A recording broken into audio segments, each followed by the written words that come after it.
Hey you guys, it's Peter and welcome to my channel, Peter Watches TV, where I watch all the TV shows and then I come over here and I talk to them.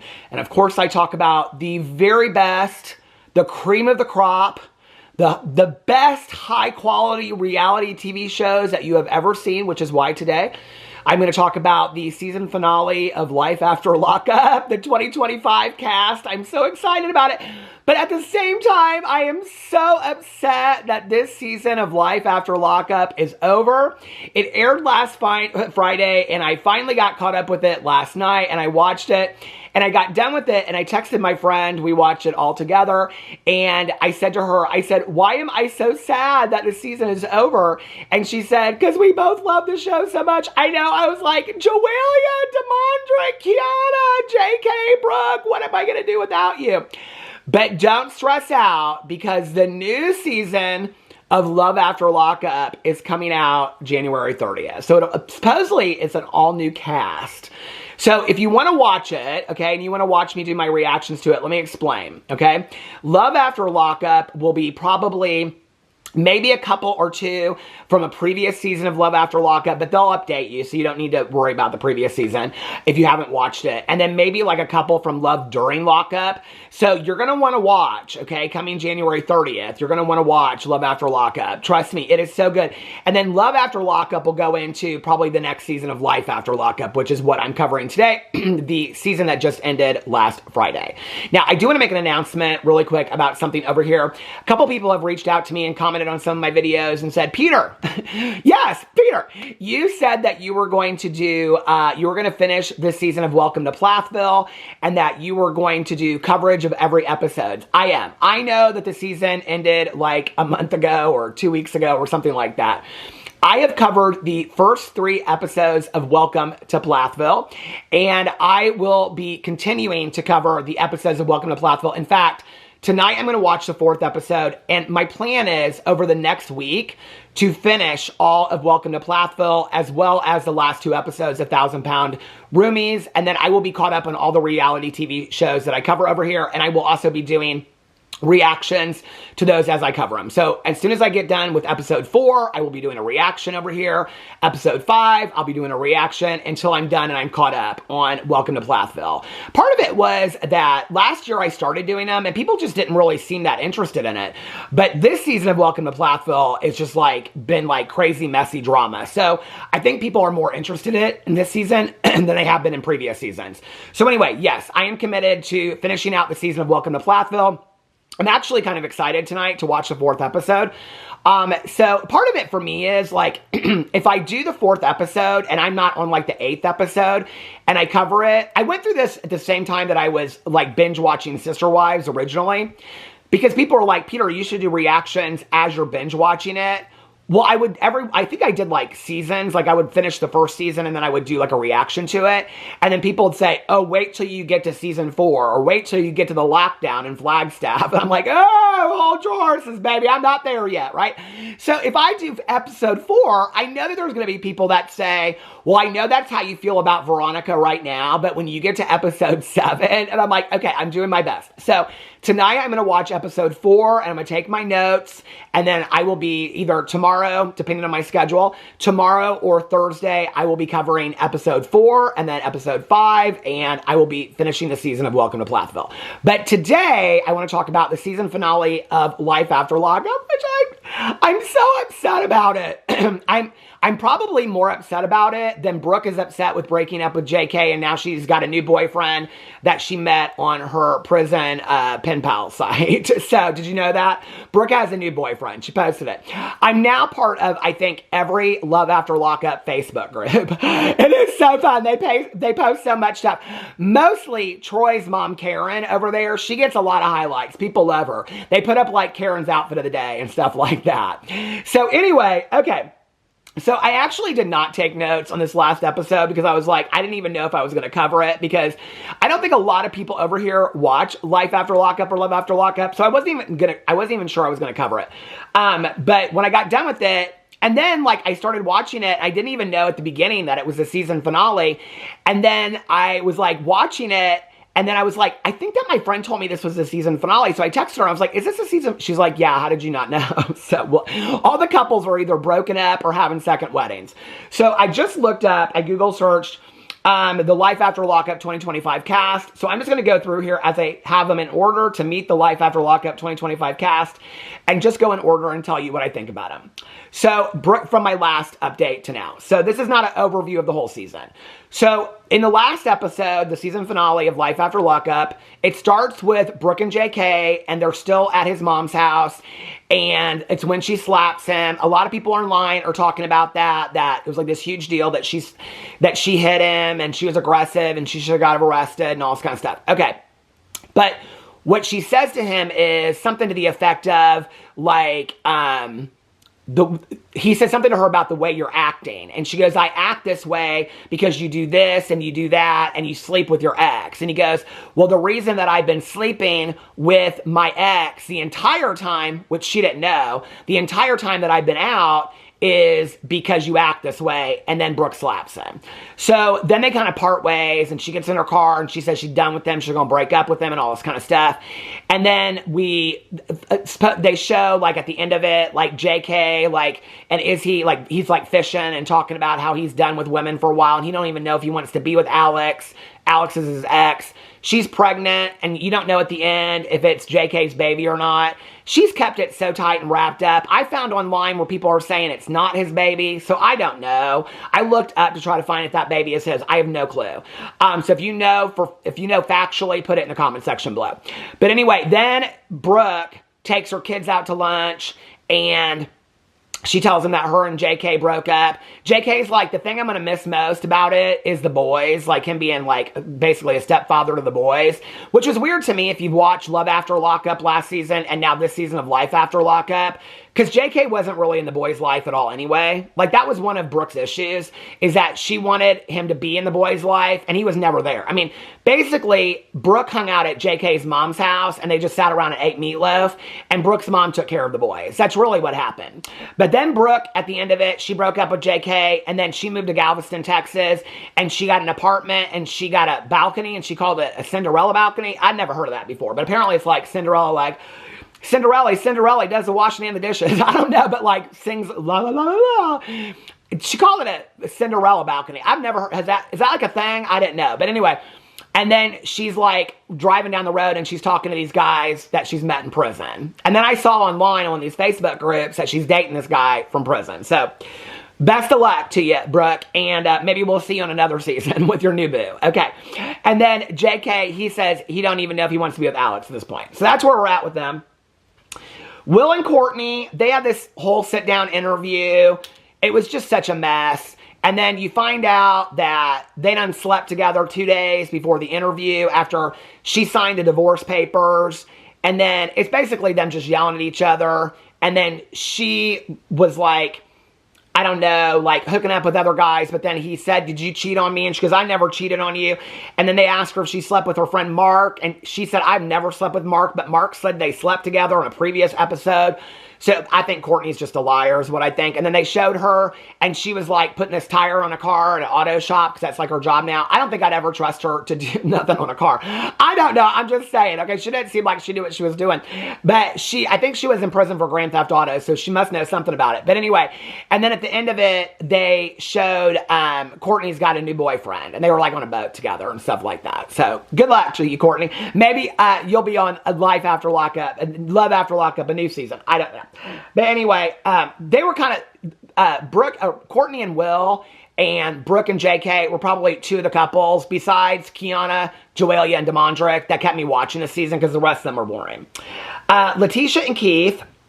So he calls her like 5 different names. He calls her Tish. He calls her Tish. He calls her Letitia. She calls her Letitia. I never know like what's her real name. It's Letitia. Anyway, so Letitia and Keith, he just actually got out not too long ago from the halfway house. They were at a restaurant, and then she got real upset because she wanted to do this vow renewal. And he said, no, we don't need to do that. We already got married when we were in prison. And she said, well, I just became your wife, and you don't. Anyway, so then he gets real upset. I would have been pissed if I would have been Letitia. He calls his cousin or his aunt or somebody, Marcia, to come pick him up, and he leaves her at the restaurant. Oh no, baby, your bags will be waiting by the front door. Your bags will be, you left me at a restaurant. My husband would never. Your bags will be waiting by the front door, okay? So then he comes home, and she's doom scrolling on her phone, and she's all upset and all this kind of stuff. Well, his aunt then talked some nonsense into, or some sense into him, and said she just wants a vow renewal. It's not like she wants this whole wedding, you know, like Justine and Michael, but she wants a $60,000 wedding. So anyway, so then it ends up with them, and then they have their vow renewal. It was real sweet, and then her kids are crying, and, well, the youngest daughter that calls him dad, she was crying, and I think they might be in another season of Life After Lockup, but Life After Lockup, please don't do that to us. They are boring, okay? They are so boring. They're very nice, and then she's got some outstanding charges or something like that. I mean, it might be a different kind. I think they keep on following him because they think she's going to go to prison, and Keith is going to be on the outside. But listen, Letitia, I'm glad that you got your vow renewal and you're happy, but if you go to prison, baby, he ain't standing by your side. He's just not, okay? It's obvious to all of us. He's got one foot out the door anyway. The producers asked him, are you not committed to this relationship anymore? And he was like, I haven't been in prison a long time. And then the next thing, you're getting a vow renewal. So, I don't know. Please, Letitia, don't end up in prison, because I don't think Keith's going to stay around. I just don't. But anyway, but best of luck to you too. Best of luck to you too. Okay. Then Zariah and Troy. Now, I did not watch them on the previous season. I think the reason why people love his mom, Karen, other than she is always drinking and always smoking weed and always just kind of, baby, she got no edit button, okay? She is hilarious. I don't agree with what she says, but she's hilarious, okay? So they have her up to their house for Mother's Day, and then they tell her that Zariah's pregnant. Zariah, they show these pictures of Zariah, her pregnancy pictures at the end, gorgeous, absolutely gorgeous. They're all over online. You can see them. But anyway, I was going to tell you something else about something that happened with one of these people at the end of it. Anyway, so then his mom's like, you brought me up here for this bullshit to tell me that you're having a baby. And then they show her the ultrasound, and she's like, she makes these perverted comments. But it ends real nice. They give her a Mother's Day present, and she starts crying on the patio. She's out there and smoking a cigarette or something, and she says, I'm just glad that my son's happy, and if he makes her happy, I just want my son to be happy. And okay, anyway, next. And then Bianca and Daniel, well, they done broke up like 2 episodes ago, and she's in Florida, and then he went to prison, and then he lost his job and his apartment because he was back in prison again, or county lockup, I think, for parole violation. They didn't say it, but I think she violated his parole. I think she called his parole officer and said he was drinking. I think she did, though. But anyway, and so, I mean, I don't understand. First of all, I've never understood, out of 7 seasons or 6 seasons of this show, I have never understood how these people get out of prison and are smoking weed and drinking, and it's on film, and they don't ever get parole violations. I've never understood that. Like, it does not make any sense to me. Can somebody please explain that to me? It doesn't make any sense to me. But anyway, then he got out, and now he's in a halfway house for recovery. Because apparently, I guess, best of luck. As a sober person, I want all the best for you, Daniel.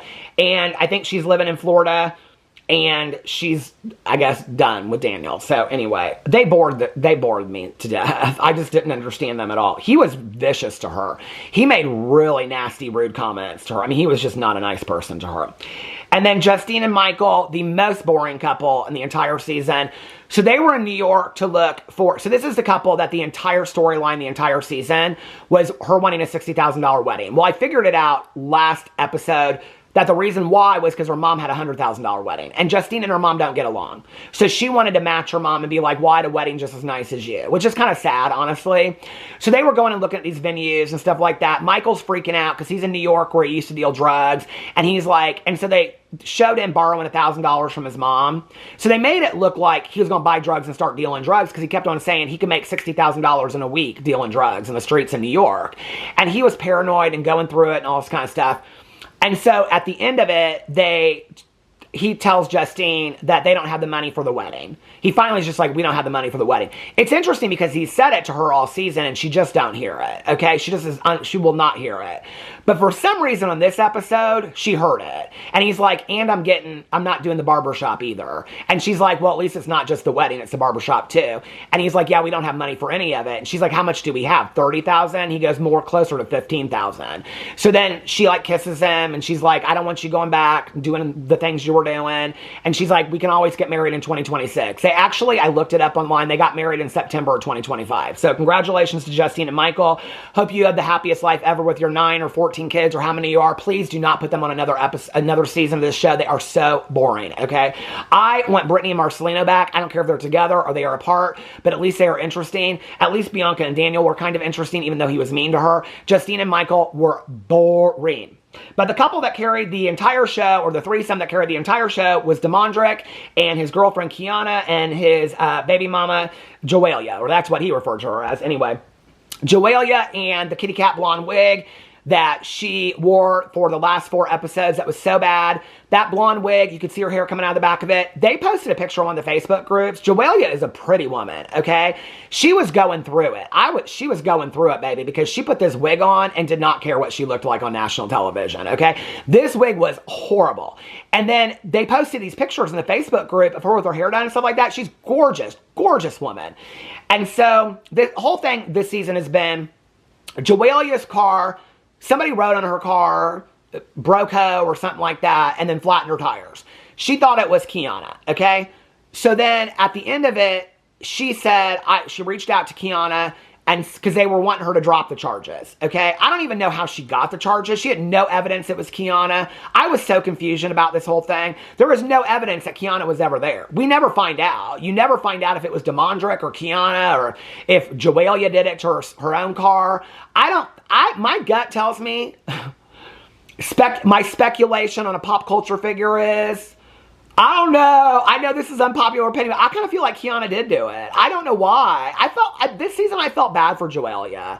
So Joelia at the end of it, she reaches out and is like, to Damondrick, and is like, have Kiana meet me here. I want to sit down and talk to her face to face. If I'm going to drop these charges, then we got to get along. We got to show up like adult women to talk about how I'm not fighting over you no more. So then they're driving there, and Damondrick's like, is she going to show up at the feds? And is this a trick? And Kiana's like, I don't trust her, and all this kind of stuff. Poor Joelia, who she's acted, I mean, not perfectly either. She ordered her a hurricane and sat there for 2 hours. I would not wait for nobody for 2 hours. There is nobody, I don't care, Stevie fucking Nicks, I wouldn't wait for 2 hours, okay? There is nobody on this earth I would wait for 2 hours. And I can tell you right now, if I did, those charges would stand, all right?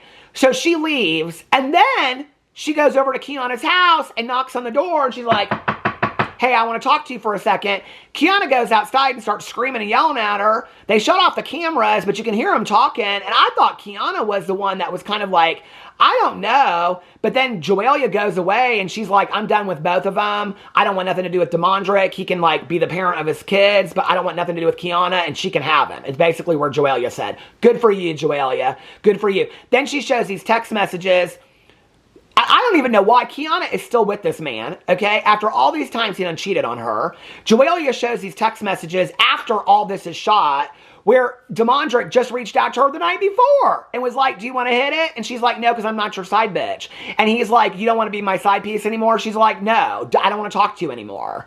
And Kiana's still with him. What is so grand about this man? Somebody needs to explain that to me. That Kiana is so stupid that she stays with this man. I do not get it. But then at the end, they shared that Joelia dropped the charges against Kiana. I don't think they would have stuck anyway. But so that was the season of Life After Lockup. It was actually a short season of Life After Lockup. And I think part of it was because Justine and Michael, I mean, we couldn't have 5 more episodes of them talk about this wedding.